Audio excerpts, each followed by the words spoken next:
कि आखिर ये मनुष्य शरीर हमको क्यों मिला, क्या इसका उद्देश्य है, मरने के बाद हम कहाँ जाएंगे, हमारे बाल बच्चे रिश्ते नातेदार कहाँ जाएंगे, कैसे हमारी जीवात्मा का कल्याण होगा। इन सभी प्रश्नों की जानकारी आपको सत्संग के माध्यम से प्राप्त होगी। इसलिए प्रेमी भाई बहनों, जो भी वचन आपको सुनाए जाएं, एक एक वचन को बड़े ध्यान के साथ सुनिएगा और समझने की कोशिश करिएगा। प्रेमी भाई बहनों, यह मनुष्य शरीर हम लोगों को बड़े सौभाग्य से प्राप्त हुआ। ये जीवन बहुत अनमोल है। उस परम पिता परमात्मा ने हमको यह जीवन केवल इसीलिए दिया है ताकि हम जीते जी उस प्रभु की भक्ति करके अपनी जीवात्मा का कल्याण करा सकें। ये 5 तत्वों का पुतला, ये पंच भौतिक शरीर हम लोगों को एक निश्चित समय के लिए मिला हुआ। एक निश्चित समय को हम आप नहीं जानते हैं, किंतु जिसका ये मकान है, जिसका ये शरीर है, वो अवश्य ही जानता है। और समय पूरा हो जाने पर मकान मालिक जबरदस्ती इस मकान को खाली करवा देगा। उस समय न जमीन जायदाद काम आएगी, ना ये धन संपत्ति काम आएगी। जीवात्मा को निकाल करके इस शरीर से बाहर कर दिया जाएगा। ये शरीर हमारा आपका यहीं जमीन पर गिर पड़ेगा, क्योंकि जीवात्मा के निकल जाने के बाद में ये शरीर सिर्फ एक माटी का पुतला है, उससे ज्यादा कुछ भी नहीं। इसीलिए महात्मा समझाते हैं कि भाई मिली नरदेह यह तुमको, बनाओ काज कुछ अपना और पचो मत आइस जग में, जानियो रैन का सुपना। प्रेमी भाई बहनों, जैसे रात में हम लोग स्वप्न देखते हैं, हालांकि उस समय पर हमें स्वप्न सच मालूम पड़ता, असली प्रतीत मालूम होता, लेकिन जब हम लोग सुबह उठते हैं, जब हमारी आंखें खुलती हैं, तब हमें होश आता कि नहीं भाई, हम तो स्वप्न देख रहे थे, ये सब भ्रम है। ठीक उसी प्रकार से ये दुनिया भी 10-20-100 साल का स्वप्न है। अब आप कहोगे हम जाग रहे, परंतु प्रेमी भाई बहनों, ऐसा हरगिज नहीं है। जिस दिन मौत का वक्त आएगा, हम आप रोएंगे, हाय हाय करके चिल्लाएंगे कि हाय, हमने सारी जिंदगी यूं ही स्वप्न में गुजार दी, जागने का समय तो अभी आया था, जो कुछ करना था अभी करना था। लेकिन प्रेमी भाई बहनों, अब पछताए होत क्या, जब चिड़िया चुग गई खेत। महात्मा प्रेम से जीवों को समझाते हैं कि भाई देह और गृह सब झूठा, भरम में काहे को खपना। ये घर बार हमारा अपना नहीं, हरे पराया देश है। ये सराय खाना है, ये मुसाफिर खाना है। ये शरीर भी तुम्हारा अपना नहीं, ये भी काल का पिंजरा है, किराए का मकान है, पराया मकान है। किसी को 40-50 साल के लिए मिला, किसी को 80-90-100 साल के लिए मिल गया।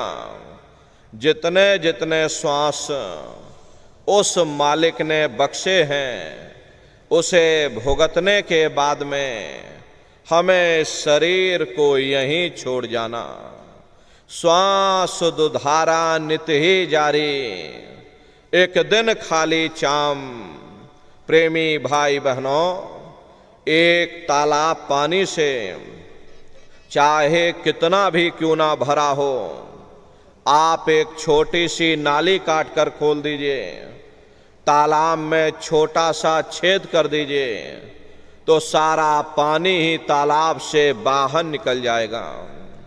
ठीक उसी प्रकार से हमारा ये शरीर भी श्वासों का भंडार है। जब तक श्वासों का भंडार जारी है, हम दुनिया के काम काज में फंसे हुए, दुनिया के कारोबार में हम आप उलझे हुए, लेकिन जिस वक्त ये श्वासों का भंडार खाली होगा, अरे टेलीफोन खड़क जाएंगे, तार पहुंच जाएंगे, संदेश पहुंच जाएंगे, सब रिश्ते नातेदार, सब कुटुंब परिवार वाले, सब अड़ोस पड़ोस वाले मिनटों सेकंडों में इकट्ठा हो जाएंगे। प्रेमी भाई बहनों, जिस शरीर से तुम इतना प्रेम किया करते थे, उसे कोई एक रात भी घर में रखने को तैयार नहीं होता, मामूली कष्ट नहीं होता। मौत के समय में घन घोर पीड़ा होती है, जन्मत मरत दुसह दुख हुई।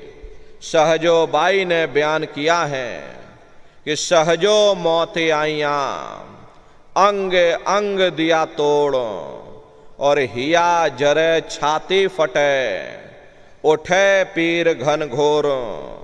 गुरु महाराज सत्संग में फरमाते थे कि जैसे 1,00,000 बिच्छू एक साथ मिल करके हमारे शरीर पर डंक मारें, उससे भी लाखों करोड़ों गुना ज्यादा मौत के समय में दर्द होता है।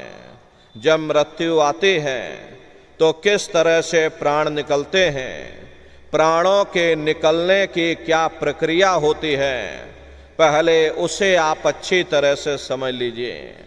सिमटत भास श्वास उठ जावे, और प्राणपति जब सिमट समावे, उस समय हमारी श्वासें रुक जाती, शरीर की चेतना पीछे सिमटने लगती, तो सबसे पहले गुदा चक्र ही टूटता है। क्योंकि गुदा चक्र में पृथ्वी का वास होता है। गुदा चक्र टूट करके ऊपर इंद्रिय चक्र में समा जाता, इंद्रिय चक्र में जल का वास होता, यानी जल ने पृथ्वी को घोल दिया। फिर जब इंद्रिय चक्र टूटेगा तो ऊपर नाभि चक्र में समा जाएगा। नाभि चक्र में अग्नि का वास होता, यानी अग्नि ने फिर जल को सुखा दिया।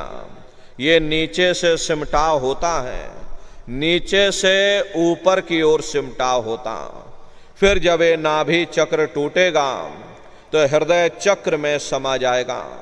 हृदय चक्र में वायु का वास होता, यानी वायु ने अग्नि को अपने में समाहित कर लिया, और इस तरह से वायु आकाश में उड़ गई। ये आंखों की पुतलियां ऊपर पलट जाती हैं, मुंह खुला का खुला रह जाता।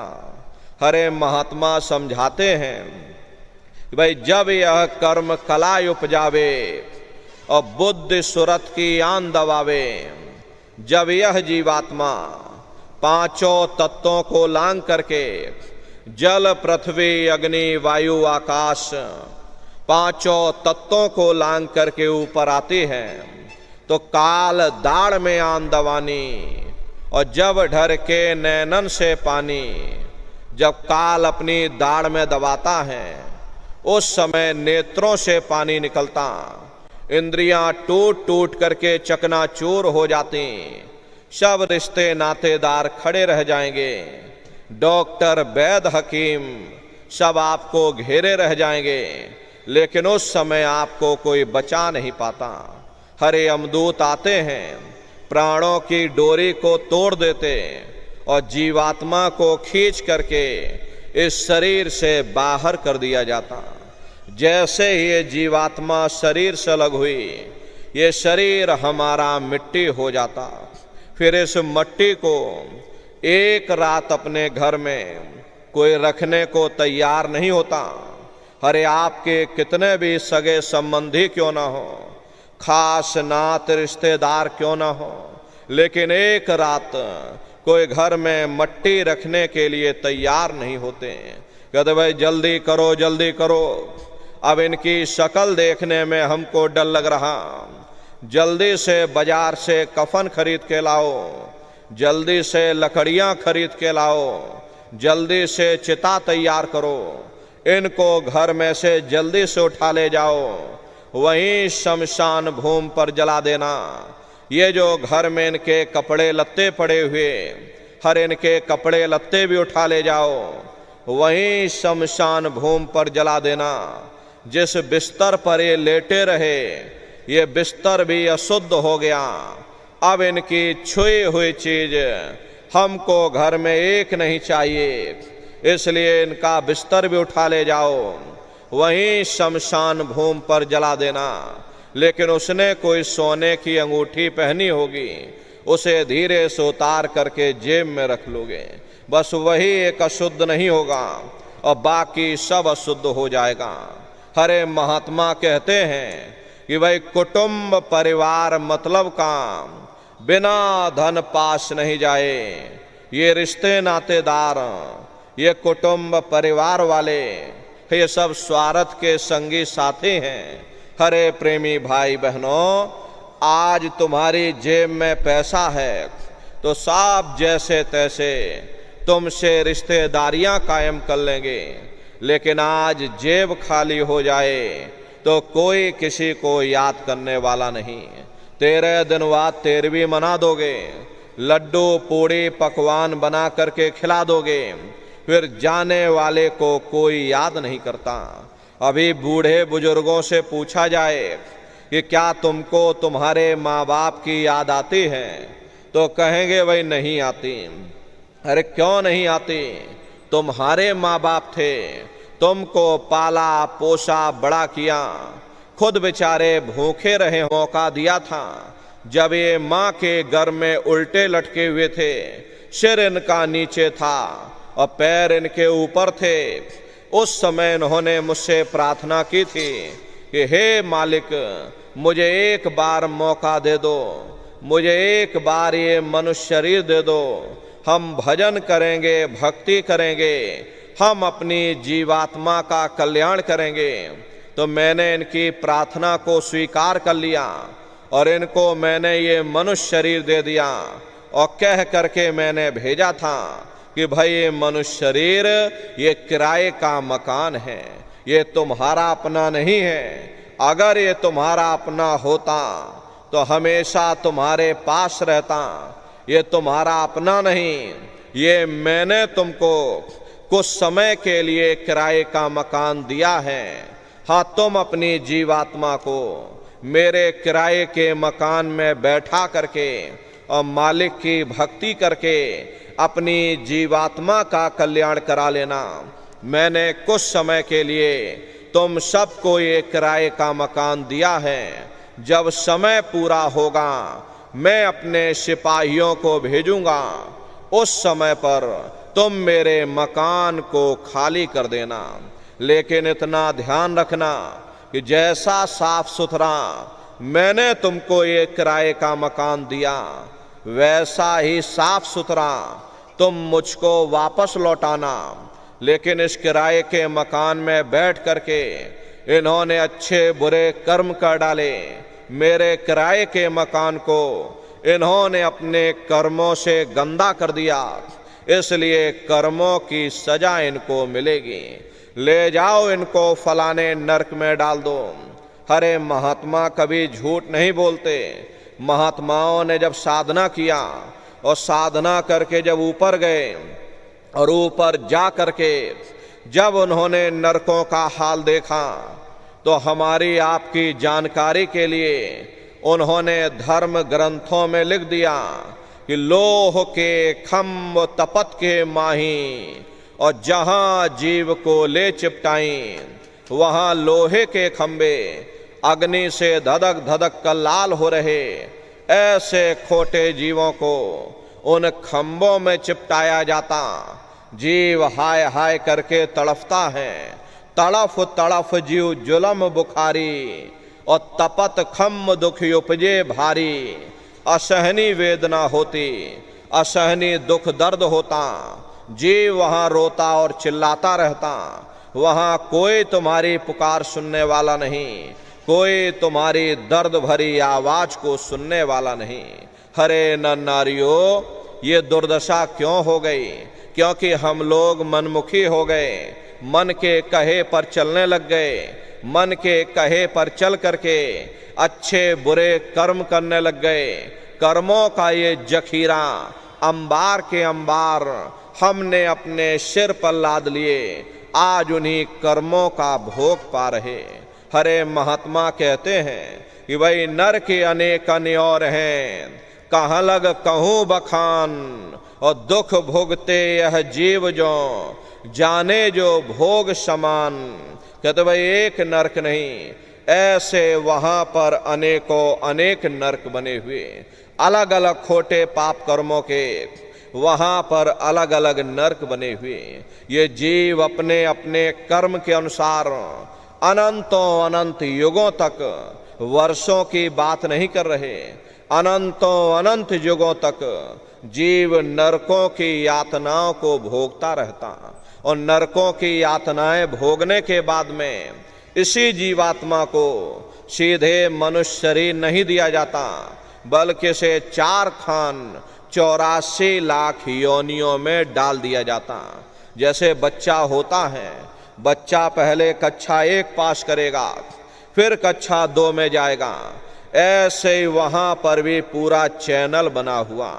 नरकों की यातनाओं को भोगने के बाद में इन्हीं जीवात्माओं को 4 खान 84 लाख योनियों में डाल दिया जाता।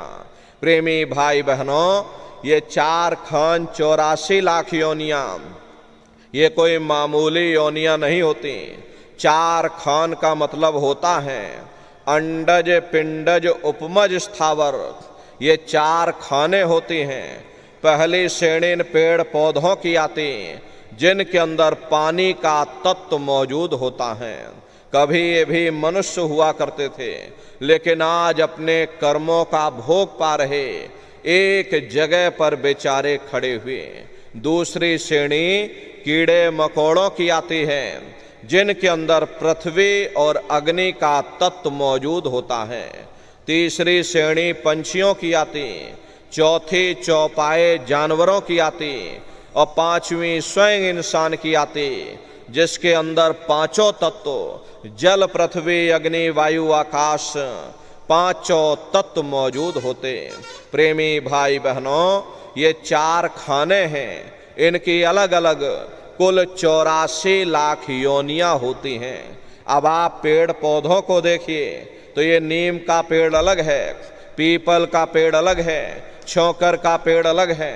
ऐसे ही अलग अलग प्रजातियों के कीड़े मकोड़े, अलग अलग प्रजातियों के पशु पंछी, कुल मिलाकर के 84 लाख योनियां हैं। हम दुनिया के जीव नरकों की यातनाओं को भोगने के बाद में इन्हीं 84 लाख योनियों में डाल दिए जाते हैं। मामूली कष्ट नहीं होता। अरे हमको आपको गर्मी लग गई तो हम लोग छाया में आ गए, सर्दी लग गई कंबल रजाई ओढ़ लिया, भूख लग गई रोटी खा ली, बीमार हो गए अस्पतालों में चले गए, अपना अपना इलाज करवा लिया। लेकिन देखो इन जानवरों को, क्या गर्मी, क्या सर्दी, क्या बरसात, एक एक रोटी के टुकड़े के लिए बेचारे दर बदर भटकते रहते। किसी का हाथ कट गया, किसी का पैर कट गया, किसी को जीते जी काट डाला, मुर्गी की गर्दन ही मरोड़ डाली। अरे उनको भी दर्द होता, उनको भी तकलीफ होती, लेकिन वे बेचारे बेजुबान हैं, कुछ बोल नहीं पाते, कुछ बता नहीं पाते। हम लोगों के अंदर जुबान है, हम लोग बोल बता देते, वे सिर्फ रोते और चिल्लाते रहते। अरे कौन उनकी पुकार सुनने वाला? प्रेमी भाई बहनों, कोई सुनने वाला नहीं। मादा बिच्छू होते हैं, मादा बिच्छू की मौत कैसे होती? मादा बिच्छू जब अपने बच्चे को जन्म देती है तो उसी के बच्चे अपनी भूख को मिटाने के लिए अपनी माँ की पीठ पर चढ़ जाते हैं और उसी के मांस को नोच नोच करके खाते हैं। वो तड़पती रहती है, कराहती रहती, लेकिन जब तक हड्डी हड्डी न बच जाए उसके बच्चे अपनी माँ की पीठ से नीचे नहीं उतरते। ऐसे न जाने कितने जीव जंतु इस संसार में भरे पड़े हुए। अरे कई जन्म भय कीट पतंगा, कई जन्म भय मीन कुरंगा, कई जन्म पंखी सर्प होयो, कई जन्म है वर वृक्ष जोयो। मिल जगदीश मिलन की वरिया और चिरंकार यह देश सजरिया। करोड़ों करोड़ युगों से हम आप नरकों की यातनाओं को भोगने के बाद फिर कभी कीड़े पतंगों की योनि में, कभी पेड़ पौधों की योनि में, तो कभी पशु और पंछियों की योनि में भटका खाते हैं। प्रेमी भाई बहनों, 84 लाख योनियों की सबसे जो आखिरी योनि होती है वो गाय और बैल की योनि होती है। गाय स्त्री का रूप लेती है और बैल पुरुष का रूप लेते हैं। ये 84 लाख योनियों की सबसे आखिरी योनि यानी कि अंतिम पायदान होता है। उसके बाद तब जाकर के हम लोगों को दोबारा फिर से मनुष्य शरीर प्राप्त होगा। इसीलिए कहा गया कि बड़े भाग्य मानुष तन पाया और कोट जन्म जब भटका खाया। कोटान कोट जन्म जन्मांतरों तक अलग अलग योनियों में भटकने के बाद में तब बड़े सौभाग्य से हम लोगों को ये मनुष्य शरीर प्राप्त हुआ। बड़े से बड़े देवी देवता भी इस शरीर को पाने के लिए तरसते हैं, क्योंकि इसी मनुष्य रूपी मंदिर में बैठ करके हम उस परमात्मा की भक्ति कर सकते। इसीलिए संतों महात्माओं ने इस पंच भौतिक शरीर को सच्चा हरि मंदिर कहकर याद किया। यह हरि मंदिर यह शरीर है और ज्ञान रतन प्रकट होए, ये असली हरि मंदिर है। जब भी वो मालिक मिलेगा इसे हरि मंदिर के अंदर मिलेगा। इसी पंच भौतिक शरीर को गुरु नानक साहब ने नर नारायणी देह कहकर याद किया। ये वो देह है जिसमें नारायण स्वयं विराजमान है। वो नारायण जब भी मिलेंगे तो मैं तुम्हारे अंदर मिलेंगे। यही कबीर साहब ने लिखा कि जो तिल माही तेल है, जो चकमक में आग, और तेरा साईं तुझ में, और जाग सके तो जाग। जिस तरह से तिल में तेल होता है, पत्थर में अग्नि होती है, ठीक उसी तरह से वो मालिक हरेक के घट घट में, हरेक के वजूद के अंदर बैठा हुआ। यही आपकी धर्म पुस्तकों में भी लिखा, अरे मोको का धूड़े रे बंदे, मैं तो तेरे पास में, और ना तीरथ में ना मूरत में, मैं तो हूँ विश्वास में। ना मैं तीरथ में मिलूंगा, ना मैं मूरत में मिलूंगा, ना मैं अन्य किसी कर्म कांड में मिलूंगा, ना मैं ग्रंथों में मिलूंगा, ना मैं पोथियों में मिलूंगा, ना मैं किताबों में मिलूंगा। चाहे सारी उम्र बैठ करके तुम किताबें पढ़ते रहो। प्रेमी भाई बहनों, आप अपनी बुद्धि से विचार करिएगा। अगर खाना बनाने की किताब सारी उम्र बैठ करके पढ़ते रहोगे कि भाई खाना ऐसे बनता है और खाना वैसे बनता है, खाने में नमक डाला जाता और खाने में तेल डाला जाता, तो कभी तुम्हारा पेट नहीं भर सकता। जब तक आप खाना बनाओगे नहीं, उसे स्वयं खाओगे नहीं, कभी तुम्हारा पेट नहीं भर सकता। हम वेदों की निंदा नहीं करते, हम ग्रंथों की निंदा नहीं करते, हम गीता कुरान बाइबल की निंदा नहीं करते। अरे वेद शास्त्र गीता कुरान बाइबल कहती है कि भाई मनुष्य के अंदर अंड खंड ब्रह्मांड है, स्वयं वो परमात्मा इसके अंदर बैठा। चलो अंदर चलो, अंदर चल करके उस परमात्मा का दर्शन दीदार करो। अब सवाल ये उठता है भाई आखिर हम अपने अंदर जा करके उस परमात्मा का दर्शन कैसे करेंगे? तो इसके लिए संतों महात्माओं ने केवल 3 साधन बताए। साधन 3 सारे उनवर्णे और साधन सब थोथे मान। इस कलयुग में उस मालिक को पाने के लिए महात्माओं ने केवल 3 साधना बताई। पहला है सुमरन, दूसरा है ध्यान और तीसरा है भजन। सुमरन कहते हैं मालिक को याद करना, ध्यान कहते हैं अपनी दृष्टि को एकाग्र करना, और भजन कहते हैं कान में उंगली डाल करके उस शब्द को सुनना, उस नाम को सुनना, उस देववाणी आकाशवाणी को सुनना जो 24 घंटे तुम्हारे अंदर गूंज रही। प्रेमी भाई बहनों, ये सुरत शब्द नाम योग की साधना है। संतों का जो इतिहास रहा, संतों के इतिहास में सबसे पहले कबीर साहब आए जिन्होंने सुरत शब्द नाम योग की साधना जारी की। उसके बाद गुरु नानक साहब आए, गुरु नानक साहब ने भी सुरत शब्द नाम योग की साधना जारी की। उसके बाद और भी महात्मा आए, कबीर नानक दादू दरिया भीखा रविदास पलटू जगजीवन। चित्रकूट में आप चले जाइए, गोस्वामी जी महाराज जिन्होंने रामचरित्र मानस बनाई, उन्होंने भी सुरत शब्द नाम योग की साधना जारी की। अरे आपके राजस्थान की धरती पर मीराबाई हुई, सहजोबाई हुई, उन्होंने भी उस मालिक को पाया तो सुरत शब्द नाम योग की साधना करके पाया। प्रेमी भाई बहनों, ये सुरत शब्द नाम योग की साधना है। इस साधना की 3 क्रियाएं हैं, सुमरन ध्यान और भजन। तो कैसे आप लोग सुमरन करोगे, कैसे ध्यान और भजन करोगे, अच्छी तरह से समझिएगा और फिर घर पर बैठ करके करिएगा। तो सबसे पहले सुमरन कैसे किया जाएगा? सुमरन करने के लिए एक माला आप लोग ले लेना। ये देखिए प्रेमी भाई बहनों, 108 दाने की ये माला है। अपने अपने घरों में बैठ करके बाहर से अपनी आंख को बंद कर देना, दोनों आंखों के मध्य भाग में अपने ध्यान को रोक करके और दाने दाने पर जय गुरुदेव नाम का उच्चारण करिएगा। हर दाने पर जय गुरुदेव नाम, हर दाने पर जय गुरुदेव नाम, जय गुरुदेव जय गुरुदेव जय गुरुदेव, कुल 108 बार करिएगा। दोबारा इसी जगह फिर वापस आ जाओगे।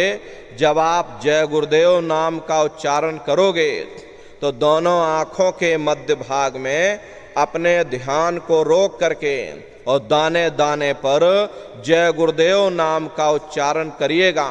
जिसको आप याद कर रहे हो, एक समय ऐसा आएगा वो अंतर में तुम्हारे सामने प्रकट हो जाएगा।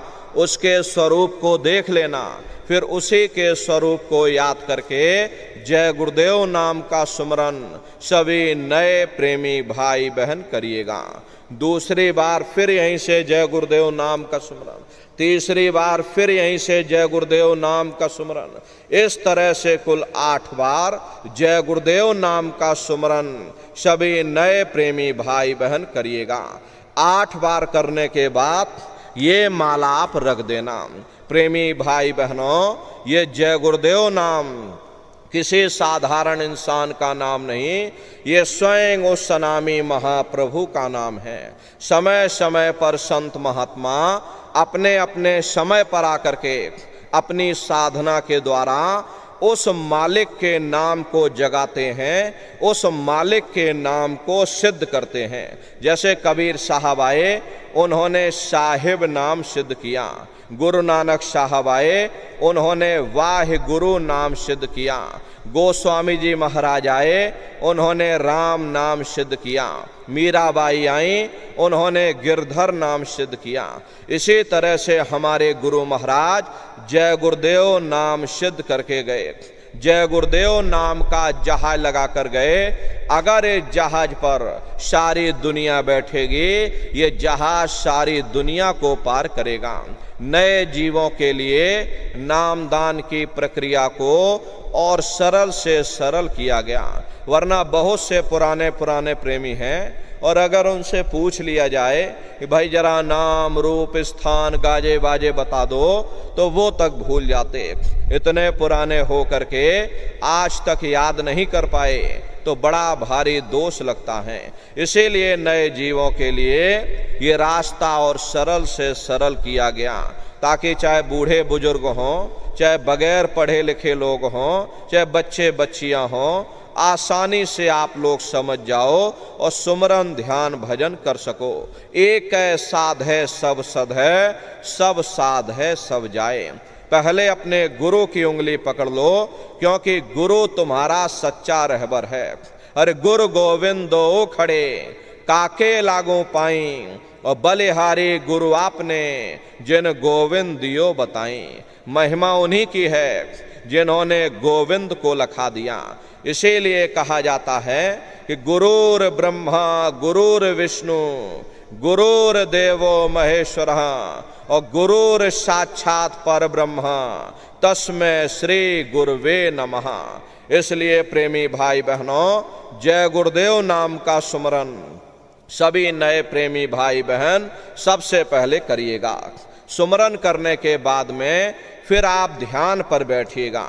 दूसरा है ध्यान, और ध्यान कहते अपनी दृष्टि को एकाग्र करना, अपनी दिव्य दृष्टि को खोलना। कैसे ध्यान करोगे जरा अच्छी तरह से समझ लो। अपने अपने घरों में पलथी मार करके बैठिएगा। शरीर को ज़्यादा टाइट मत कर देना। बहुत से प्रेमी क्या करते हैं कि अपने शरीर को बिल्कुल टाइट कर देते हैं। अब शरीर को ही आप ऐसे टाइट कर दोगे तो ये शरीर आपका थक जाएगा और फिर शरीर ढीला पड़ जाएगा। इसलिए पहले से ही अपने शरीर को बिल्कुल ढीला छोड़ देना। जितना आप आराम से बैठोगे उतना आपके लिए अच्छा रहेगा। तो ढीले बदन से बैठिएगा। आँखों को धीरे से बंद कर देना। इन आँखों पर भी कोई जोर मत देना। जैसे सोते समय धीरे से आँख को बंद करते हो, ऐसे धीरे से आँख को बंद कर देना। दोनों आँखों के मध्य भाग में दूर सामने देखिएगा। सामने आपको अंधेरा दिखाई पड़ेगा। बस उसी अंधेरे में एक जगह पर आप अपनी दृष्टि को एकाग्र करिएगा। होशियारी यही रहे ये आँखों की पुतलियाँ हिलने ना पाएं। शुरुआती समय में ये आँखों की पुतलियाँ हिलेंगी, लेकिन जब आप अभ्यास करोगे, करत करत अभ्यास ते और जड़मत होत सुजान, जब अभ्यास करते रहोगे तो आँखों की पुतलियाँ हिलना बंद हो जाएंगी। तो दूर सामने अंधेरे में एक जगह पर आप अपनी दृष्टि को रोकिएगा, या उस अंधेरे को ही आप देखते रहना। एक टक हो करके सामने अंधेरे को देखते रहिएगा। दृष्टि अपने आप एकाग्र हो जाएगी, और जैसे ही आपकी दृष्टि उस अंधेरे में एकाग्र होगी तो सुई की नोक के बराबर काले में भी काला बिंदु, बड़ा चमकीला बिंदु होगा। तारे की तरह चमचम चमचम चमकेगा, वो सामने आपको दिखाई पड़ जाएगा। जब वो चमकदार बिंदु सामने दिखाई पड़ जाए तब आप अपनी दृष्टि को उस बिंदु पर एकाग्र करिएगा। जब आप अपनी दृष्टि बिंदु पर एकाग्र करोगे तो बिंदु के चारों तरफ से बड़ा भारी प्रकाश निकलेगा। चक्र की तरह से बहुरंगी प्रकाश होगा, और वो प्रकाश धीरे धीरे बड़ा होता चला जाएगा। साधक इतना मोहित हो जाता है कि बिंदु को तो छोड़ देता और दाएं बाएं प्रकाश को देखने में लग जाता। जब आप दाएं बाएं प्रकाश को देखने में लग जाओगे, चूंकि प्रकाश उस बिंदु से निकल रहा और आपने बिंदु को छोड़ दिया, प्रकाश को देखने में लग गए तो प्रकाश भी गायब हो जाएगा, वो बिंदु भी गायब हो जाएगा, फिर अंतर में अंधेरा छा जाएगा, फिर आपको उतनी मेहनत करनी पड़ेगी। इसलिए दाएं बाएं बिल्कुल मत देखिएगा, आपका निशाना उस बिंदु पर टिका रहे जिसमें से वो प्रकाश निकल रहा। वही बिंदु दरवाजा है, वही बिंदु खिड़की है, उसी को हरि का द्वार यानी कि हरिद्वार कहा गया। बहुत विशाल वो दरवाजा, जब एक टक हो करके आप उस बिंदु को देखते रहोगे तो वो बिंदु फट जाएगा, वो दरवाजा खुल जाएगा, ये शिव नेत्र खुल जाएगा, ये दिव्य दृष्टि खुल जाएगी और आप दरवाजे के अंदर दाखिल हो जाओगे। एक बार प्रेमी भाई बहनों ये दिव्य दृष्टि खुल जाए, फिर क्या भूत क्या भविष्य और क्या वर्तमान कोई भेद आपसे गुप्त नहीं रहेगा। लाखों वर्ष पहले क्या हुआ था और भविष्य में क्या होने वाला है, आप बैठ करके ध्यान में सब कुछ देख सकते हो। तो यह है ध्यान करने का तरीका। और तीसरा है भजन। गाने बजाने का नाम भजन नहीं है, नाच गाना ढोल मजीरा का नाम भजन नहीं है। भजन कहते हैं उस रूहानी आवाज को सुनना जो 24 घंटे तुम्हारे अंदर गूंज रही। कैसे भजन करोगे जरा अच्छी तरह से समझ लीजिए। ये दोनों उंगली कानों में डाल करके ये कानों को बंद कर लेना। कान इसीलिए बंद किए जाते हैं ताकि बाहर की कोई आवाज हमको सुनाई ना पड़े। अपनी सुविधा के अनुसार बैठिएगा। कुर्सी पर चाहे कुर्सी पर बैठ जाओ, सोफे पर चाहे सोफे पर बैठ जाइए, या कोई तकिया इस तरह से रख लेना और दोनों कोहनी यहाँ रख करके दोनों उंगली कानों में डाल करके ये कानों को बंद कर लेना। बहुत सी हमारी माताएं बहनें हैं, बूढ़े बुजुर्ग हैं, अरे भाई आपके घुटनों में दर्द होता है, रीढ़ की हड्डी में दर्द होता, अब आप बैठ करके भजन नहीं कर पाते हो तो आप लेट करके भजन करिएगा। ऐसे सीधे लेट जाना, लेटे लेटे आंख और कान को बंद कर देना। मतलब तो आंख और कान को बंद करना है, चाहे आप लेट करके करो चाहे आप बैठ करके करो। यही कहा गया, ये आंख कान मुख बंद कराओ, अनहद झिंगा शब्द सुनाओ। यानी पहले अपनी आंख को बंद करो, अपने मुख को बंद करो, दोनों उंगली कानों में डाल करके ये कानों को बंद कर लो और ऊंचे से ऊंचा ध्यान दे करके उस आवाज को सुनने की कोशिश करो। प्रेमी भाई बहनों, जब आप अपने कानों को बंद करके ऊंचा ध्यान दे करके गौर से सुनोगे तो आपको ऐसा अनुभव होगा कि कहीं सीटी जैसी आवाज हमारे कानों में बज रही। टी, इस तरह से सीटी जैसी आवाज शुरू में आप सभी को सुनाई पड़ेगी। करना कुछ नहीं है, लेटे हो चाहे बैठे हो, बस आप उस आवाज को सुनते रहना। सुनते सुनते उसी में लीन हो जाओ। जब आप उसमें लीन हो जाओगे तो कुछ समय बाद में दोबारा आपको अनुभव होगा कि कहीं बड़ी दूर से एक महीन आवाज, घंटे और शंख की आवाज हमारे कानों में बज रही है। जैसे मंदिरों में घंटियां बजती हैं, टन टन टन, इसी तरह से घंटे और शंख की आवाज सुनाई पड़ेगी। उसी घंटे शंख की आवाज को महात्माओं ने शब्द कहा। अरे आपकी धर्म पुस्तकों में लिखा है कि पोथी पढ़ पढ़ जगमुआ, पंडित भया न कोई, और 2.5 अक्षर प्रेम काम, पढ़े सो पंडित होई। दुनिया वाले कहते हैं कि 2.5 अक्षर का मतलब प्रेम है। प्रेम नहीं है, प्रेम में तो मात्रा लगी हुई है। यहाँ पर जिस 2.5 अक्षर का वर्णन उन महात्माओं ने किया था वो है शब्द शा, आदा, बा और दा। उसी शब्द को महात्माओं ने नाम कहा।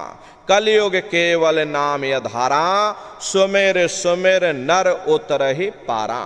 कलयुग में केवल नाम का आधार है। वो नाम तुम्हारे अंदर 24 घंटे गूंज रही, वो आपको सुनाई पड़ेगी। प्रेमी भाई बहनों, जब घंटे शंख की आवाज आपको सुनाई पड़ने लग जाए तब आप उस आवाज को पकड़ लेना, उसको सुनने लग जाना।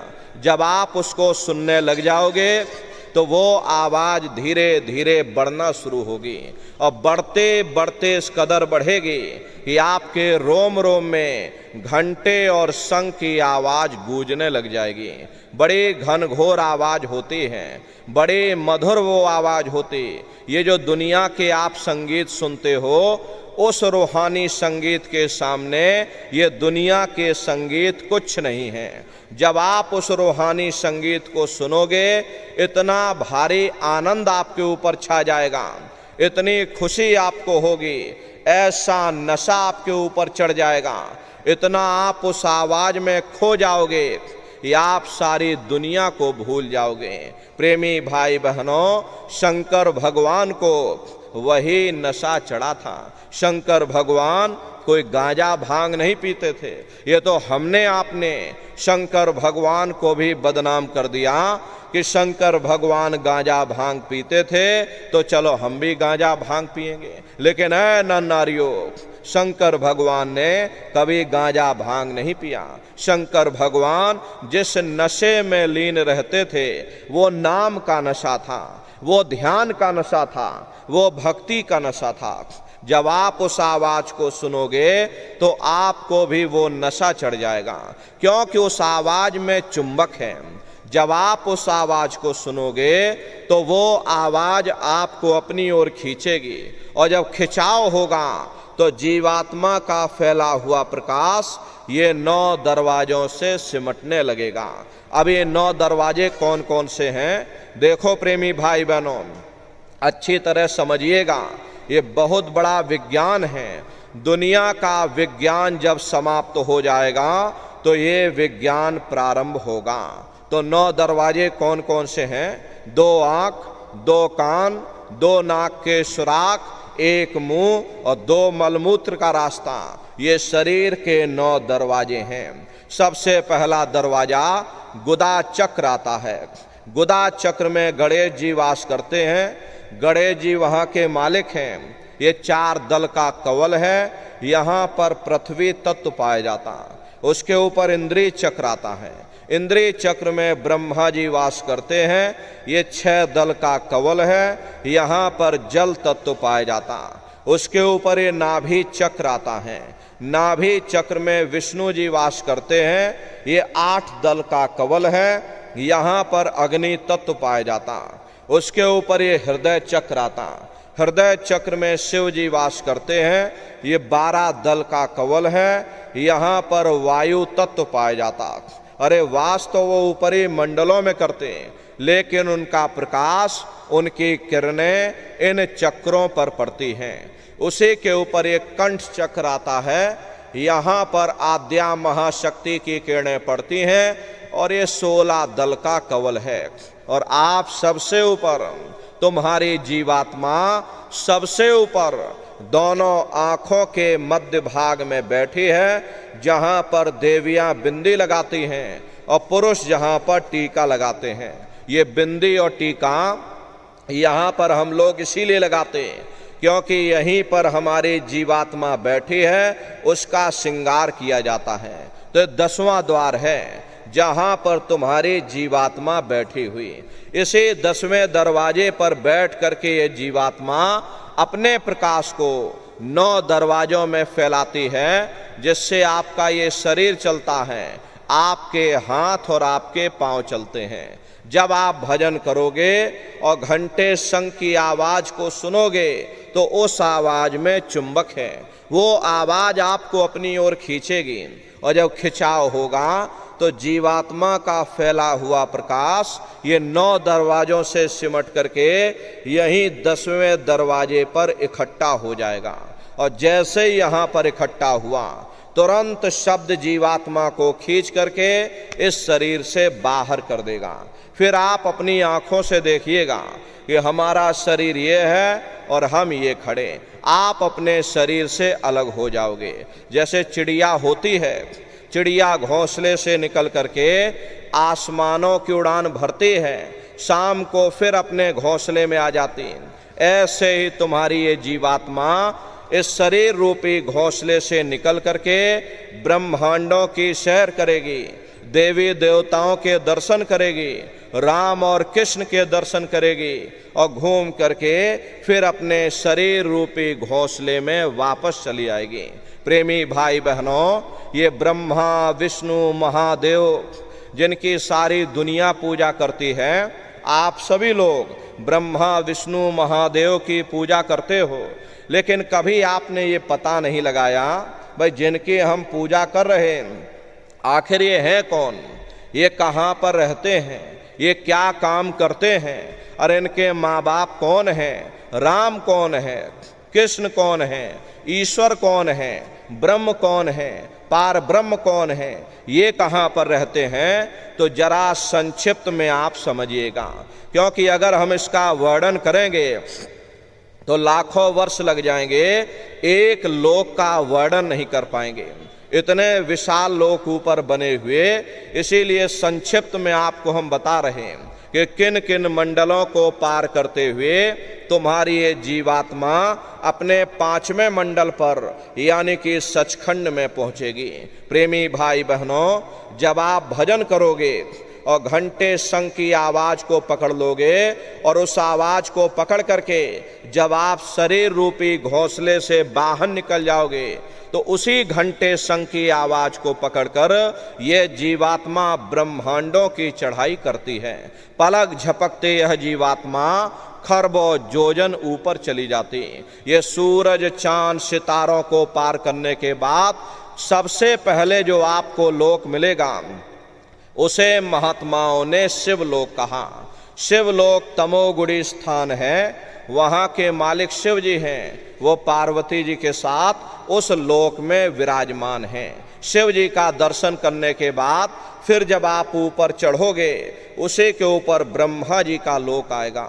ब्रह्मा जी का लोक वो रजोगुणी स्थान है, वहाँ के मालिक ब्रह्मा जी हैं, वो गायत्री सावित्री और सरस्वती के साथ उस लोक में विराजमान हैं। और ब्रह्मा जी का दर्शन करने के बाद फिर घंटे शंख की आवाज को पकड़ करके फिर जब आप ऊपर चढ़ोगे उसी के ऊपर विष्णु लोक आएगा।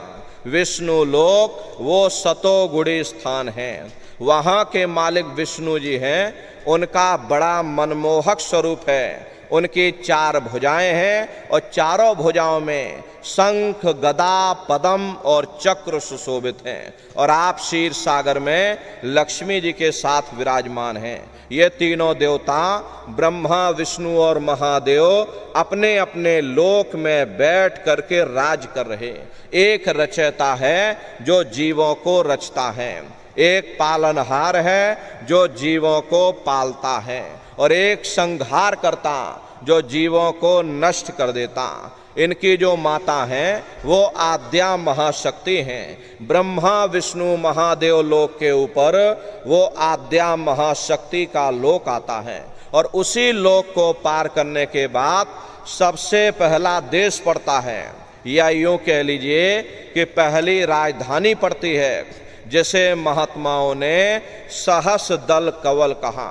वो राजधानी है, ये ब्रह्मा विष्णु महादेव के जो लोक हैं उस राजधानी के अंतर्गत आने वाले जिले हैं। जैसे आपके राजस्थान की राजधानी ये जयपुर है, ये दुदू आपका जिला बन गया। इसी तरह से प्रेमी भाई बहनों, वो सहस दल कवल राजधानी है। राजधानी का जो मालिक है वो निरंजन भगवान है। ये ब्रह्मा विष्णु महादेव ये निरंजन भगवान के ही पुत्र हैं, और ये आद्या महाशक्ति ये निरंजन भगवान की अर्धांगिनी है। निरंजन भगवान स्वयं तीनों लोकों के मालिक हैं। उन्हीं को त्रिलोकीनाथ कहा जाता। हिंदू उन्हीं को परमात्मा कहते, मुसलमान उन्हीं को खुदा कहते, ईसाई उन्हीं को गॉड कहते। ये जल एक है। जल को चाहे आप नीर कह लो, चाहे पानी कह लो, या चाहे वाटर कह लो। इसी तरह प्रेमी भाई बहनों, वो परमात्मा भी एक है। घंटे और शंख की आवाज जो हर इंसान के अंदर गूंज रही, वो आवाज उन्हीं के मुखार बिंद से हो रही। निरंजन भगवान का जो स्वरूप है वो ज्योतिष स्वरूप है। हजार बाती की अखंड ज्योति वहाँ पर बराबर जल रही है। हम आप यहाँ पर ज्योत जलाते हैं, ये तो हम आप यहाँ नकल करते हैं। महात्माओं ने चिन्ह बता दिया कि भाई इनका ऐसा चिन्ह है, इस ज्योत में तेल की जरूरत पड़ती है, बाती की जरूरत पड़ती, लेकिन वो अखंड ज्योति ऐसी है जिसमें ना तेल की जरूरत है और ना बाती की जरूरत है। पलटू साहब ने जिक्र किया है कि उल्टा कुआ गगन में और तिस्मय जरे चिराग, और तिस्मय जरे चिराग, बिना रोगन बिन बाती, और 6 ऋतु 12 मास जरत रहे दिन राती, और सतगुर मिले जो होए ताहि की नजर में आवे, और बिन सतगुर नहीं कोई वाह को दर्शावे। वो अखंड ज्योति ऐसी है जिससे पूरा ब्रह्मांड प्रकाशवान हो रहा। जितनी भी अवतारी शक्तियां आई, राम आए, राम को वहीं से नीचे उतारा गया। इसीलिए उस देश को अयोध्या नगरी या कौशलपुर देश कहा गया। गोस्वामी जी महाराज जब साधना करके वहां पहुंचे, तभी गोस्वामी जी महाराज ने रामचरितमानस में लिख दिया। क्या उन्होंने रामचरितमानस में लिखा? देखिए, गोस्वामी जी महाराज कहते हैं कि मोद्यो नैन त्रिशत में भयो, पुण्य चितवत कौशलपुर गयो। जब मैंने अपने बाहर की आंख बंद की, मेरी अंतर की आंख खुल गई और मैं क्या देख रहा हूं, मैं कौशलपुर देश में पहुंच गया। मोहे विलोक राम मुस्काई, मुझे देख करके राम भगवान प्रसन्न हो गए। उन्होंने ऊपर जाने का मुझे रास्ता दे दिया। मैं ऊपर जा करके क्या देख रहा हूं कि उधर माज सुन अंडज राया, देखें बहु ब्रह्मांड निकाया, अति विचित्रता लोक अनेका, रचना अधिक एक ते एका। विचित्र विचित्र भांत के वहां पर लोग बने हुए, एक से सुंदर एक सोने के महल वहां पर बने जिनकी शोभा अवर्णीय है। प्रेमी भाई बहनों, वो राम भगवान का देश है, वो असली अयोध्या नगरी है। जब आप वहां पर पहुंचोगे और वहां की रचनाओं को देखोगे तो देखते ही रह जाओगे कि ये क्या ईश्वर की लीला है, कैसे उसकी कारीगरी है, अनंत उसकी सत्ता है, अनंत ही उसका प्रकाश है। हरे प्रेमी भाई बहनों, उसी आनंद को पा करके बड़े बड़े राजे महाराजाओं ने अपने राजकाज पर ठोकरें मार दी और जंगलों में जा करके नंगे हो करके नाचने लगे। इतना आनंद, इतनी खुशी उन साधकों को होती है। मीराबाई को जब ये दौलत मिल गई, मीराबाई ने राजपाट छोड़ दिया। मीराबाई कहने लगी, मैं मिल जाए पाए पीऊ अपना, तब मेरी पीर बुझानी, और मीरा सुरत शब्द सहलानी। कबीर साहब को जब ये दौलत मिल गई और अन्य महात्माओं को जब ये दौलत मिल गई, वहां पर पहुंच करके जब उन्होंने देखा तो कलम तोड़ करके लिख दिया, ये अचरज देखा भारी साधो, अचरज देखा भारी रे, और बिना बजाए निस्दिन बाजे, घंटा शंख नगारी रे, और बहरा सुन सुन मस्त होत है, तन की खबर बिसारी रे, और बिन भूमि के महल बना है, तामे ज्योति उजारी रे, अंधा देख देख सुख पावे, और बात बतावे सारी रे, और जीता मरकर फिर जी जावे, बिन भोजन बलधारी रे, और ब्रह्मानंद संत जन बिरला, कोई समझे बात हमारी रे। प्रेमी भाई बहनों, वो राम भगवान का देश है, वो असली अयोध्या नगरी है। राम जी का दर्शन करने के बाद फिर तुम्हारी ये जीवात्मा दूसरे मंडल के शब्द को पकड़ करके दूसरे मंडल की चढ़ाई करेगी। शाम तज श्वेत को गहना, सुरत को तान धुन सुनना, और बंक के द्वार धस बैठो, और त्रिकुटी जाए कर लेना। उसी के ऊपर दूसरा देश आता है जिसे महात्माओं ने त्रिकुटी देश कहा। वहाँ के जो मालिक हैं वो ब्रह्म हैं, वहीं से मन और माया की उत्पत्ति हुई, वहीं से 3 गुण, रजोगुण, तमोगुण, सतोगुण, तीनों गुणों की उत्पत्ति वहीं से हुई। ये जो आपके वेद हैं, अरे वेदों को सारी दुनिया पढ़ती है, वेदों की भी उत्पत्ति उसी स्थान से हुई है।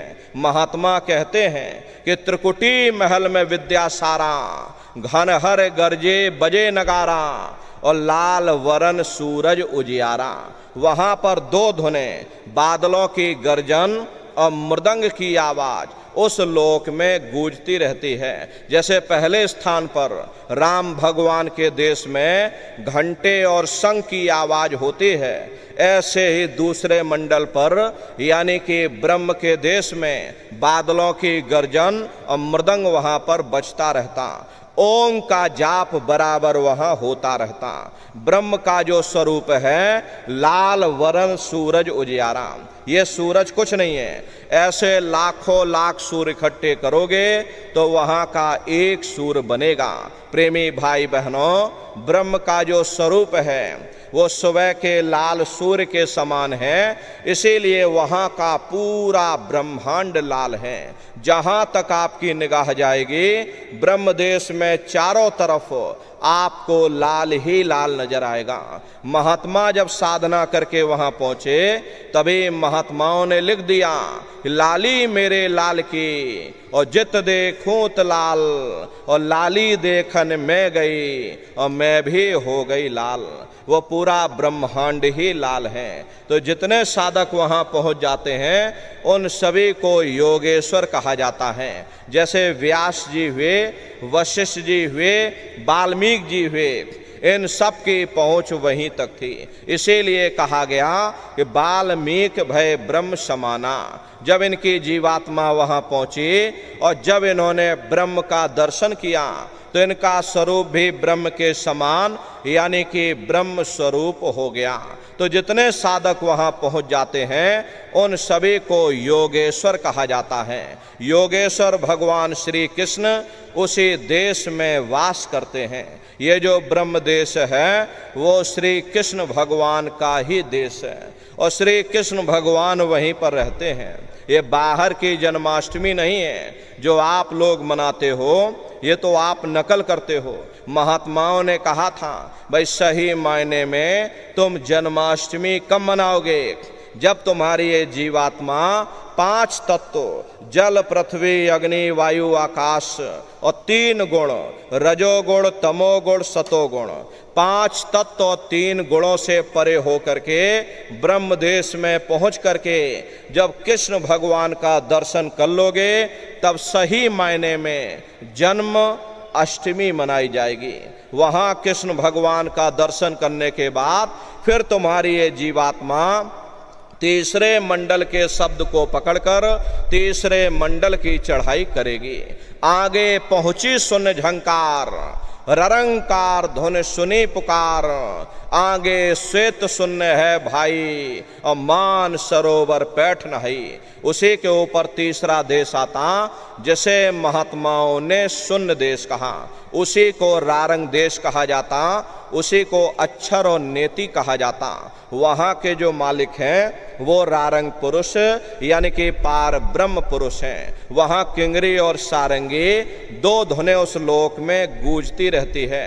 पार ब्रह्म पुरुष का जो स्वरूप है वो पूर्णमासी के चंद्रमा के समान बड़ा ही मनमोहक स्वरूप है। इसी स्थान पर प्रेमी भाई बहनों एक बहुत बड़ा अमृत का सरोवर बना है जिसे महात्माओं ने मान सरोवर कहा। जब तुम्हारी ये जीवात्मा उस मान सरोवर में स्नान कर लेगी तो जन्म जन्मांतरों के मैले पाप कर्म साफ हो जाएंगे। हरे यहाँ के पानी से तुम्हारे कर्मों की सफाई नहीं होने वाली। ये बाहर का पानी तुम्हारे शरीर के मैल को धो सकता है, लेकिन जो पापों का मैल है, जो अंतःकरण में कर्मों की ये जो गंदगी जमा है वो जब साफ होगी जब आप तीसरे मंडल पर पहुंच करके उस गंगा में डुबकी लगाओगे। उसमें स्नान करने के बाद ये जीवात्मा हंस रूप हो जाती है। हंसन मिले हंसा हो जाए, मिले जो अमीय आहारा है। जीवात्मा का खुद का प्रकाश उस अमृत के सरोवर में स्नान करने के बाद 16 सूर्य के बराबर हो जाता। तो फिर यही जीवात्मा चौथे मंडल के शब्द को पकड़कर चौथे मंडल की चढ़ाई करती है। दो पर्वत के संग निहारो, भंवर गुफाते संत पुकारो। 2 पर्वतों को पार करने के बाद वो बड़ा सुंदर देश आता जिसे महात्माओं ने भंवर गुफा कहा। वहाँ के जो मालिक हैं वो सोहंग पुरुष हैं, और सोहंग पुरुष का दर्शन करने के बाद ताके परे धाम सतनामा और बीन बजे सतलोक ठिकाना। सोहंग देश के ऊपर वो 5वां देश आता जिसे महात्माओं ने सचखंड देश कहा। वो सचखंड देश अजर अमर अविनाशी सदा एक रस रहने वाला देश है। वहाँ न काल है, न कर्म है, न दुख है, न संताप है, न पुण्य है, न पाप है। जो जीवात्माएं वहाँ पहुँच जाती हैं हमेशा के लिए जन्म मरण के बंधनों से आज़ाद हो जाती। वहाँ के जो मालिक हैं वो सत्पुरुष भगवान हैं, जिनके रोम रोम में खरबों खरब सूरज चांद सितारे प्रकाशवान। वही हमारे आपके सच्चे मालिक हैं, वही हमारे आपके सच्चे पिता हैं। अरे हमको आपको वहीं से नीचे उतारा गया, फिर शब्द को पकड़ करके शब्द शब्द पौड़ी पर चढ़कर और पहुँचो सचखंड सतनाम। तो शब्द की सीढ़ी हर मंजिल पर लगा रखी। आपने भजन किया, घंटे शंख की आवाज़ को पकड़ा तो आप पहले मंडल पर चढ़ जाओगे। वहीं पर आपको दूसरे मंडल का शब्द सुनाई पड़ेगा, उसे आप पकड़ लोगे तो दूसरे मंडल पर चढ़ जाओगे। ऐसे ही शब्द दर शब्द, मंजिल दर मंजिल तुम्हारी ये जीवात्मा अपने देश सचखंड में पहुंच जाती। तो शब्द कब पकड़ में आएगा? जब आप भजन करोगे। अब भजन कैसे किया जाएगा जरा अच्छी तरह समझ लो। ये आँख और कान को बंद करिएगा लेकिन मन को रोकिएगा। ऐसे समय पर तुम्हारा ये मन जरूर भागेगा। अभी आप यहाँ बैठे हो लेकिन प्रेमी भाई बहनों, शरीर यहाँ बैठा लेकिन मन आपका सारी दुनिया में भाग रहा। किसी को पानी पीने जाना है, मन पानी पीने पहुँच गया। कोई बाल बच्चों को घर में छोड़कर आया, मन बाल बच्चों में पहुँच गया। कोई दुकान दफ्तर छोड़ करके आया, मन दुकान दफ्तर में पहुँच गया। कोई खेती बाड़ी छोड़ करके आया, शरीर बेचारा यहाँ बैठा और मन खेत में जुताई कर रहा। तो ऐसे भजन से कोई लाभ नहीं होगा। जिन्होंने मार मन डाला उन्हीं को सूरमा कहना, और बड़ा बैरी ये मन घट में इसी का जीत ना कटना। अगर दुनिया में कोई हमारा दुश्मन है वो केवल हमारा मन है। ये मन रूपी रावण कब मरेगा? जब 9 द्वारों पर फतेह हासिल करके तुम यहाँ 10वें द्वार पर चढ़ जाओगे, तब सही मायने में दशहरा मनाई जाएगी। ये बाहर की दशहरा नहीं है जो लकड़ी का रावण बना देते हो और फूंक फांक करके घर चले आते हैं, कहते भाई हमने रावण मार दिया। महात्माओं ने कहा था भाई सही मायने में तुम दशहरा कब मनाओगे? जब 9 द्वारों पर फतेह हासिल करके तुम यहाँ 10वें द्वार पर चढ़ जाओगे, तब सही मायने में विजयदशमी मनाई जाएगी। तब ये मन रूपी रावण तुम्हारा मरेगा। तब तुम्हारी ये जीवात्मा, अरे इसी जीवात्मा को महात्माओं ने राम भी कहा। अरे आपकी धर्म पुस्तकों में लिखा है, एक राम दशरथ का बेटा, एक राम घट घट में लेटा, एक राम का शकल पसारा, और एक राम है सबसे न्यारा। एक वो राम है जो अयोध्या के वासी हैं, और एक राम घट घट में लेटे, यानी हमारी आपकी जीवात्मा जो हर एक के अंदर मौजूद है। महात्माओं ने कहा भाई एक वो राम है, और एक राम का शकल पसारा, यानी पहले स्थान के मालिक वो निरंजन भगवान जिनको दुनिया त्रिलोकीनाथ कहती है, जिनका ये पूरा पसारा पूरा संसार है। महात्माओं ने कहा भाई एक वो राम है, और एक राम है सबसे न्यारा। 5वें स्थान के मालिक वो सत्पुरुष भगवान जो हमारे आपके सच्चे पिता हैं। महात्माओं ने कहा भाई एक वो राम है। तो महात्मा तो उस राम की महिमा गाते हैं। मोटी बात आप पकड़िए कि भजन कैसे करोगे, तो ये आँख और कान को बंद कर लेना, ऊंचा ध्यान दे करके सुनना। शुरू में सीटी जैसी आवाज़ आप सभी को सुनाई पड़ेगी, उसे आप पकड़ लेना। कुछ समय बाद में दोबारा आपको अनुभव होगा कि कहीं बड़ी दूर से एक महीन आवाज, घंटे और शंख की आवाज हमारे कानों में गूंज रही। जब घंटे शंख की आवाज आपको सुनाई पड़ने लग जाए तब आप सीटी की आवाज को छोड़ देना और घंटे शंख की आवाज को पकड़ लेना। एक बार प्रेमी भाई बहनों आप उस आवाज को पकड़ लो, फिर वो आवाज आपको नहीं छोड़ेगी, खींच करके शरीर से बाहर कर देगी। फिर रोज आना, रोज जाना, रोज ब्रह्मांडों की सैर करना, रोज देवी देवताओं के दर्शन करना, रोज राम और कृष्ण के दर्शन करना और घूम करके फिर अपने शरीर रूपी घोंसले में वापस चले आना। तो सुमरन, ध्यान और भजन ये नित्य नियम से आप लोग करिएगा। रास्ता सच्चा है, आप करोगे, आपको अनुभव होगा, दिखाई भी देगा और सुनाई भी पड़ेगा। लेकिन नियम से अभ्यास करिएगा, नागा नहीं होने पाए। अरे आप देखो, शरीर को भोजन देते हो, सुबह दोपहर शाम खाते रहते हैं, लेकिन प्रेमी भाई बहनों कभी आपने विचार ये नहीं किया, ये जीवात्मा जो जन्म जन्मांतरों से भूखी प्यासी बैठी है और जिसकी शक्ति से तुम्हारा इतना बड़ा ये शरीर चल रहा, तो कभी अपनी जीवात्मा को आपने भोजन नहीं दिया। इसका भोजन शब्द है, इसका भोजन नाम है। अपना ये नियम बनाओ कि पहले हम अपनी जीवात्मा को भोजन देंगे, फिर अपने शरीर को भोजन देंगे। अगर ये नियम आपका बन गया तो आपका लोक भी बन जाएगा और आपका परलोक भी बन जाएगा। प्रेमी भाई बहनों, उस मालिक को पाने के लिए तुम्हें घर बार छोड़ने की जरूरत नहीं है, तुम्हें समाज छोड़ने की जरूरत नहीं है, तुम्हें जात बिरादरी बदलने की जरूरत नहीं है। अरे जात पात के रगड़े झगड़े ये हमारे अपने नहीं हैं, ये सिर्फ हमारे मन की खुराफात है। आप सभी लोग बुद्धिमान हो, अपनी अपनी बुद्धि से आप सभी लोग विचार करिएगा। जब गुरु नानक साहब नहीं आए थे तब कोई सिख नहीं था, जब मोहम्मद साहब नहीं आए थे तब कोई मुसलमान नहीं था, जब ईसा मसीह साहब नहीं आए थे तब कोई ईसाई नहीं था। और पीछे लौटते चले जाओ तो केवल मनुष्य ही मनुष्य रह जाते। ये रगड़े झगड़े किसने पैदा किए? ये हमने आपने पैदा किए। अरे कोई भी महात्मा यहाँ पर आकर के ना कोई कौम बनाने आता है, ना कोई मजहब चलाने आते हैं, और ना ही आप हमारे हाथों में ये डंडे और तलवारें देने के लिए आते।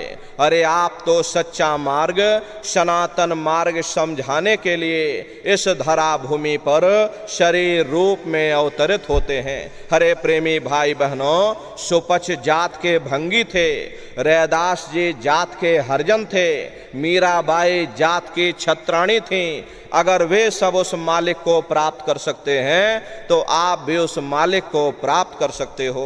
जाति पाति पूछे नहीं कोई, और हरि का भजय सो हरि का हुई। लोग यहाँ जात पात बनाते बनाते मर गए, लेकिन ऐ नर नारियों, जब तुम्हारी ये जीवात्मा इस मनुष्य रूपी चोले को छोड़ करके ऊपर धर्मराज के कचहरी में पहुंचेगी तो वहां न तुमसे ये पूछा जाएगा कि भाई तुम किस जाति के हो, तुम किस कौम के हो, तुम किस मजहब के हो, तुम हिंदू हो या मुसलमान हो, तुम हिंदुस्तान से आए हो या तुम पाकिस्तान से आए हो।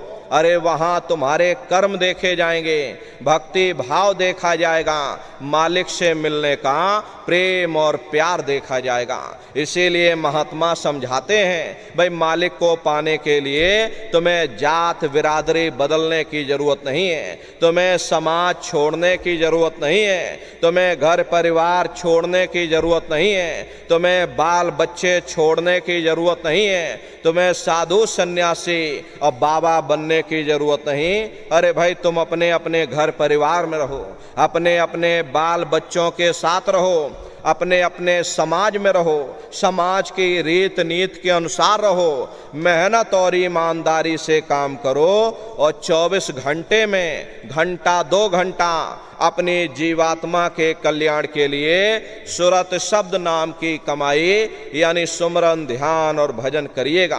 प्रेमी भाई बहनों, यही दौलत तुम्हारे काम आएगी और बाकी सब यहीं पड़ा रह जाएगा। सुई की एक नोक भी तुम्हारे साथ में जाने वाली नहीं है। अरे बड़े बड़े राजे महाराजे आए, सारी जिंदगी उन्होंने ये किला बनाते बनाते गुजार दिया। आज उनके किलों को जाकर देखिए, आज खंडहर बने पड़े हुए। विश्व विजेता सिकंदर सारी दुनिया पर राज करने का ख्वाब देखता था, वो भी मुट्ठी खोल करके चला गया। कोई क्या साथ लेकर के जाएगा? जो चीज तुम्हारे साथ में जाने वाली है वो केवल परमात्मा की भक्ति है, सुरत शब्द नाम की कमाई है। इसलिए प्रेमी भाई बहनों, वो दौलत कमा लो जो अंत समय में तुम्हारे काम आवे। अरे आप कहीं पहले रिश्ते नातेदारी में जाते हो, यहाँ भी आप सत्संग सुनने आए हो तो पूरा बंदोबस्त करके चले होगे। भाई कहाँ पर सत्संग हो रहा, हमको कहाँ जाना है, कैसे जाना है, काय से जाना है, साइकिल से जाना है, मोटरसाइकिल से जाना है या जीप से या बस से जाना है, रास्ते के लिए क्या क्या सामान ले जाना, पूरा बंदोबस्त करके चलते हो। फिर आप ये कैसे भूल गए कि इस शरीर को छोड़ करके हमें कहीं और भी जाना है, किस राह जाना है, कैसे जाना है, कहाँ जाना है, रास्ते के लिए क्या क्या सामान ले जाना, हम लोग कभी उस पर विचार नहीं करते। मोह माया की गफलत में मनुष्य की अकल मारी गई, मनुष्य विचार ही नहीं कर पाता। इसलिए प्रेमी भाई बहनों, ये चंद श्वासों की पूंजी गिन करके आपको मिली हैं, इसे व्यर्थ में मत गवाओ।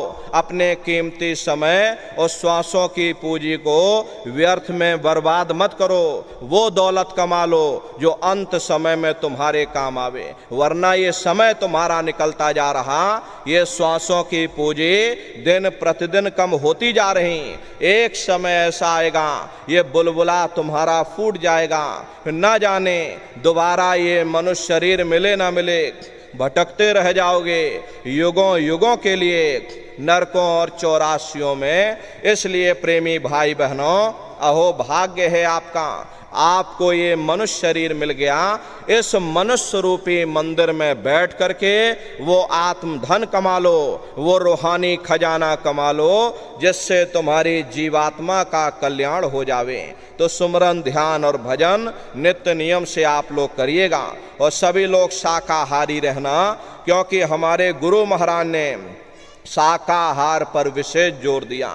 गुरु महाराज हमारे कहते थे, ये बच्चे बच्चियों तुम लोग शाकाहारी रहना, शाकाहार का प्रचार करते रहना, इसी से देश और दुनिया में भारी परिवर्तन होगा। हरे नर नारियों, परिवर्तन कोई कानून बनाने से नहीं होता, परिवर्तन कोई आंदोलन करने से नहीं होता, परिवर्तन कोई तोड़फोड़ करने से नहीं होता। परिवर्तन तब होता है जब लोगों के विचार बदलते हैं, लोगों की भावनाएं बदलती हैं, और विचार जब बदलेंगे जब लोगों का खान पान शुद्ध होगा। देसी कहावत है, जैसा खाए अन्न वैसा होए मन। जब इंसान पशुव्रती भोजन करेगा तो उसकी बुद्धि स्वतः ही पशुओं जैसी हो जाएगी, सोच विचार उसका चिंतन स्वतः ही पशुओं जैसा हो जाएगा। फिर जिस शराब के नशे में माँ बहन बेटी की पहचान खत्म हो जाए, उस शराब को पी करके यह कैसे पता चलेगा कि क्या अच्छा और क्या बुरा है। यही कारण है कि आज घर समाज में ये दुनिया भर के अत्याचार और दुनिया भर के व्यभिचार फैले हुए। अरे हम लोग मंदिर बनवाते हैं, उन मंदिरों में नहा धो करके जाते, कहते भाई परमात्मा के रहने की जगह है, हमको नहा धो करके जाना चाहिए, फूल अगरबत्ती ले जाना चाहिए। कोई उन मंदिरों में कूड़ा कचड़ा नहीं डालता। अगर कूड़ा कचड़ा डालोगे तो आपस में लाठियां चल जाएंगी। फिर ये जो हरि मंदिर है, ये पंच भौतिक शरीर, जैसे महात्माओं ने हरि मंदिर कहा, इसमें तुम हाड़ मांस के लोथड़े डालते हो, इसमें तुम शराब के कतरे डालते हो। अपने बनाए हुए मंदिर की आप कद्र करोगे और परमात्मा के बनाए हुए इस हरि मंदिर को तुमने जीते जी कब्रिस्तान बना दिया तो सख्त सजा मिलेगी। अरे महात्माओं ने लिखा है कि तिल भर मच्छी खाई के कोट गौ दे दान और काशी करवट जा मरे निश्चय नरक निदान। यदि तिल भर भी मच्छी खा करके फिर चाहे कोटान कोट गौओं का तुम दान करो और काशी में जा करके मत्था रगड़ते रगड़ते अपनी पूरी जिंदगी वहां पर गुजार दो, फिर भी तुमको तुम्हारे गुनाहों की सजा मिलेगी, कोई बच नहीं सकता। क्योंकि एक कर्म भूमि है, यहाँ तुम जैसा कर्म करोगे वैसा फल तुमको मिलेगा। देखिए इस कर्म भूमि पर कृष्ण भगवान तक नहीं बच पाए। उस समय बाली को छिप करके बाण मारा, वही बाली कृष्ण अवतार में बहेलिया बन करके आ गया। कृष्ण भगवान के पैरों में पद्म चमकता था, हिरण की आंख समझ करके और बहेलिये ने निशाना मार दिया। जब पास में आकर के देखा कृष्ण भगवान थे, अफसोस करने लगे। लेकिन कृष्ण भगवान ने उसको समझाया कि भाई इसमें तुम्हारा कोई दोष नहीं, उस समय हमने तुमको मारा, आज तुमने हमको मार दिया, हमारा तुम्हारा अदला बदला पूरा हो गया। कर्म प्रधान विश्व रच राखा, जो जस करे सो तस फल चाखा। ये कर्मों का ऐसा देश है, यहाँ तुम जैसे बीज बोगे वैसे ही फसल काटोगे। इसलिए प्रेमी भाई बहनों, आपसे हमारी प्रार्थना है कि आप लोग शाकाहारी रहिएगा। अरे तरह तरह की बीमारियाँ जो आज के समय में आ रही, इसका मुख्य कारण एक ही है कि लोगों का खान पान गंदा हो गया। अपनी बुद्धि से आप विचार करिएगा, इंसानों के खून में जब जानवरों का खून मिल जाएगा, इंसानों के अंदर जब जानवरों के कीटाणु पहुंच जाएंगे तो न जानवरों की दवा काम में आएगी और न इंसानों की दवा काम में आएगी। परिणाम क्या होगा? ऐसी महामारियां फैलेंगी। इसलिए प्रेमी भाई बहनों, आपसे हमारी प्रार्थना है कि आप लोग शाकाहारी रहिएगा। कोई ऐसा नशा मत करना जिससे बुद्धि तुम्हारी पागल हो जाए और घर में माँ बहन बेटी की पहचान खो दो। अरे आप अपने आप को कट्टर हिंदू मानते हो, अरे भाई हम कट्टर हिंदू हैं, हमसे बड़ा सनातनी दुनिया में कोई नहीं। हम राम को मानने वाले हैं और हम कृष्ण को मानने वाले हैं। अरे आप राम को मानते हो और आप कृष्ण को मानते हो तो उनके आदर्शों पर भी चलना सीखो। राम ने कभी नहीं कहा कि तुम मांस खाओ, या कृष्ण ने कभी नहीं कहा कि तुम शराब पियो। जितने देवी देवता अवतार हुए सभी यही कह करके गए कि अहिंसा परमो धर्मा। प्रेमी भाई बहनों, अगर हमने किसी को बनाया नहीं तो मिटाने का अधिकार हमारे पास नहीं। अरे आप इंसान हो, इंसान का काम है दया करने का, दया धर्म का मूल है। इसलिए आप जीवों पर रहम करो, रूहों पर रहम करो। सभी लोग शाकाहारी रहना, शाकाहार का प्रचार अपने अपने क्षेत्रों में बराबर आप लोग करते रहिएगा। अरे सतयुग कैसे आएगा? राम राज कैसे आएगा? राम राज कोई भाषण देने से नहीं आने वाला, राम राज कोई नारा लगाने से नहीं आने वाला। राम राज जब आएगा जब आप धर्म का प्रचार करोगे, और धर्म का प्रचार करने की जिम्मेदारी हम सभी प्रेमी भाई बहनों की है, क्योंकि हम सभी लोग अपने गुरु के जलाए हुए चिराग हैं। अगर एक एक चिराग एक एक गांव में पहुंच जाएगा, ये पूरा गांव प्रकाशवान हो जाएगा, ये पूरा समाज प्रकाशवान हो जाएगा। गुरु महाराज के संदेशों को जन जन के बीच में पहुंचाने की जिम्मेदारी हम सभी प्रेमी भाई बहनों की है। गुरु महाराज हमारे कहकर गए कि बच्चा गांव गांव में तुम भजन केंद्र की स्थापना करो, गांव गांव में सत्संग होने लग जाए, गांव गांव के लोग शाकाहारी हो जाएं, गांव गांव के लोग सदाचारी हो जाएं, गांव गांव के लोग चरित्रवान हो जाएं। आंखों में माँ बहन बेटी की पहचान कायम हो जाए, जब हमारा गांव बदल जाएगा, ये पूरा समाज बदल जाएगा, निश्चय ही कलयुग में सतयुग आ जाएगा। इसलिए प्रेमी भाई बहनों, धर्म के प्रचार में आप सभी लोग अपना अपना योगदान दीजिएगा। देखिए, हमारे गुरु महाराज परम संत बाबा जय गुरुदेव जी महाराज ने एक अच्छे समाज के निर्माण के लिए, चरित्रोत्थान के लिए, लोगों को शाकाहारी और सदाचारी बनाने के लिए 116 वर्ष की आयु तक अथक मेहनत और परिश्रम किया। हमारे गुरु महाराज ने अपने गुरु की याद में मथुरा आश्रम पर इतना विशाल मंदिर बनवाया। गुरु महाराज हमारे कहते थे कि बच्चा, मंदिर का वो देवता वहाँ पर बैठ करके बरकत बांट रहा। अरे आप लोग आइए, वहाँ कोई रुपया पैसा नहीं चढ़ाया जाता, कोई चंदा चुटकी नहीं। अरे आप लोग आए, मंदिर के देवता के सामने अपनी एक बुराई को चढ़ा दीजिए। वहाँ पर बुराई चढ़ाई जाती है कि हम आज से मांस मछली नहीं खाएंगे, हम आज से अंडा शराब का सेवन नहीं करेंगे, हम आज से झूठ नहीं बोलेंगे, हम आज से किसी को धोखा नहीं देंगे। अरे आप अपनी एक बुराई चढ़ा दो, आपकी एक मनोकामना पूरी होगी। ऐसा वरदानी मंदिर गुरु महाराज ने अपने गुरु की याद में मथुरा आश्रम पर बनवाया। उन्हीं की याद में ये पावन भंडारे का कार्यक्रम 20 दिसंबर से और 24 दिसंबर तक मथुरा आश्रम पर मनाया जाएगा। तारीख आप लोग याद रखिएगा, 20 दिसंबर से और 24 दिसंबर तक ये भंडारे का कार्यक्रम होगा। आप सभी प्रेमी भाई बहन भंडारे के कार्यक्रम में सपरिवार सादर आमंत्रित हैं। आप लोग पधारिएगा। आपके रहने ठहरने के लिए वहाँ टेंट रावटी डेरे लगाए जाते हैं। अलग अलग जिलों के निःशुल्क भोजन भंडारे वहाँ पर बराबर चलते रहते। हजारों हजार की संख्या में बराबर भंडारे चलते रहते। प्रेमी भाई बहनों, देश के कोने कोने से दसियों लाख की संख्या में सत्संगी प्रेमी भाई बहन मथुरा दरबार में पधारते हैं। प्रेमी भाई बहनों, अपना बहुत बड़ा आश्रम है, करीब करीब 10 किलोमीटर के व्यास में अपना आश्रम बना हुआ, वहीं पर ये कार्यक्रम होता है। अपने आश्रम पर गुरु महाराज की एक छोटी सी गौशाला भी है।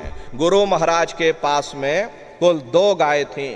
2 गायों का इतना बड़ा परिवार है कि आज के समय में करीब करीब 3000 गायें हैं और 3000 के ऊपर सांड हैं। गौशाला अलग है, नंदीशाला अलग है।